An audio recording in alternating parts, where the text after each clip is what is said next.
अज़ीज़ों, मेरी तरफ से आप सबको मसीह यस्सु में बहुत सा सलाम। खुदावंद के ज़िंदा पाक कलाम में से पैदाइश 39 बाब। और यूसुफ को मिस्र में लाए, और पोतीफर मिस्री ने, जो फ़रौन का एक हाकिम और जलोदार का सरदार था, उसको इस्माइलियों के हाथ से जो उसे वहाँ ले गए थे खरीद लिया। और खुदावंद यूसुफ के साथ था, और वो इकबाल मंद हुआ और अपने मिस्री आका के घर में रहता था।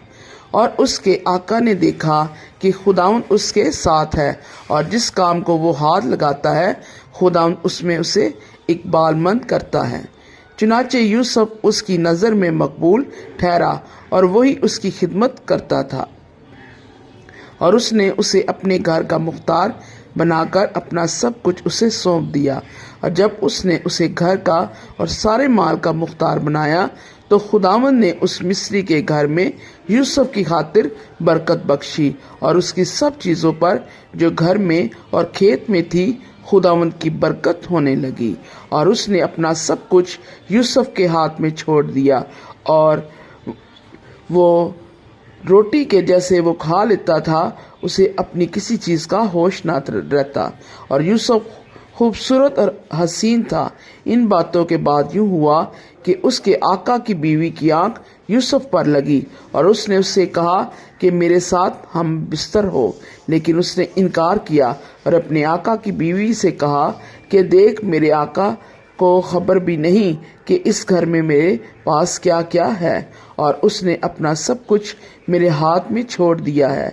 इस घर में मुझसे बड़ा कोई नहीं, और उसने तेरे सिवा कोई चीज़ मुझसे बाज नहीं रखी, क्योंकि तू उसकी बीवी है। सो भला मैं क्यों ऐसी बड़ी बदी करूं और खुदा का गुनहगार बनूं।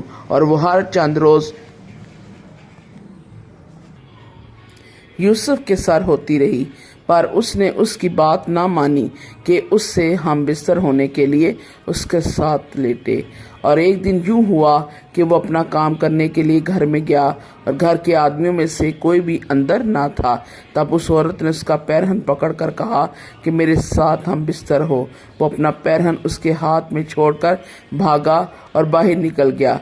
जब उसने देखा कि वो अपना पैरहन उसके हाथ में छोड़कर भाग गया, तो उसने अपने घर के आदमियों को बुलाकर उनसे कहा कि देखो, वो एक इब्री को हमसे मजाक करने के लिए हमारे पास ले आया है। ये मुझसे हम बिस्तर होने को अंदर घुस आया, और मैं बुलंद आवाज़ से चिल्लाने लगी।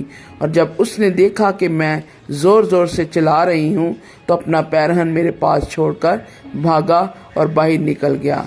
और वो उसका पैरहन उसके आका के घर लौटने तक अपने पास रखे रही। तब उसने ये बातें उससे कहीं कि ये इब्री गुलाम जो तू लाया है मेरे पास अंदर घुस आया कि मुझसे मजाक करे। जब मैं ज़ोर ज़ोर से चिल्लाने लगी, तो वो अपना पैरहन मेरे ही पास छोड़कर बाहर भाग गया।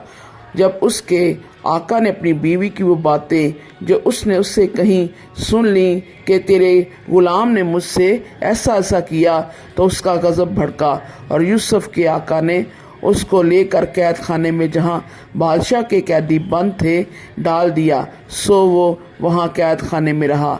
लेकिन खुदावंद यूसुफ के साथ था। उसने उस पर रहम किया, और कैद खाना के दरोगा की नज़र में उसे मकबूल बनाया। और कैद खाना के दरोगा ने सब कैदियों को जो कैद में थे यूसुफ के हाथ में सौंपा, और जो कुछ वो करते उसी के हुक्म से करते थे।